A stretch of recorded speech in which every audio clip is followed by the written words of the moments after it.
Alguna vegada has donat sang? Sí, 3 vegades. Sí, moltes. Bueno, moltes. 3, 4, potser. Sí, sí que he donat sang, malgrat que ho hauria d'haver fet més vegades. Sí. Sí. Sí, varias veces. Sí, algun cop. Sí. Sí, cada any.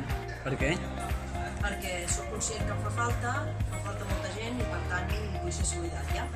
Bueno, perquè jo soc o positiu, però pot ser negatiu o positiu, penso i és universal. Llavors és una sang que només puc rebre d'aquesta, però poc positiu. És universal i puc anar per segur. Penso que fa falta i no costa res i no cal mirar un regalet, que me caus. Ja està bé, llavors sí, és falta d'anar. Por colaborar y nosotros por un familiar que necesitaba sangre. Perquè fa molts anys van operar el meu pare del fetge, el van trasplantar, però em sembla que havia començat abans. Perquè soc molt generosa y m'agrada molt ajudar a la gent. Bueno, pues porque sé los beneficios que tiene para los demás. Sé que puede salvar vidas o puede ayudar para transfusiones de sangre, operaciones, etc. Tiene muchos beneficios. Per ajudar la gent que salva vides o la gent que ho ha necessitat.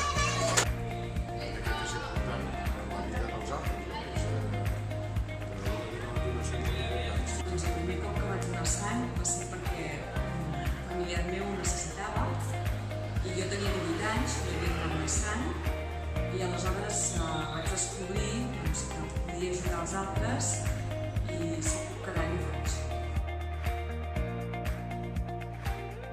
No, no he pogut, per desgràcia. No he donat sang. Perquè vaig tenir una hepatitis quan el meu fill tenia 6 mesos i jo ja tenia 28 anys i ja no es pot donar sang. Perquè vaig tenir hepatitis de petit, per tant Perquè em marejo, es veu cada cop que em treuen sang. Perquè soc anèmica i no puc donar-la. Pues porque fui a dar una vez al Valle Bron, pero se alargaba tantísimo que me tuve que ir. Vine el 2 de juny a l'escola de Bruna Gràcia a donar sang. T'esperem!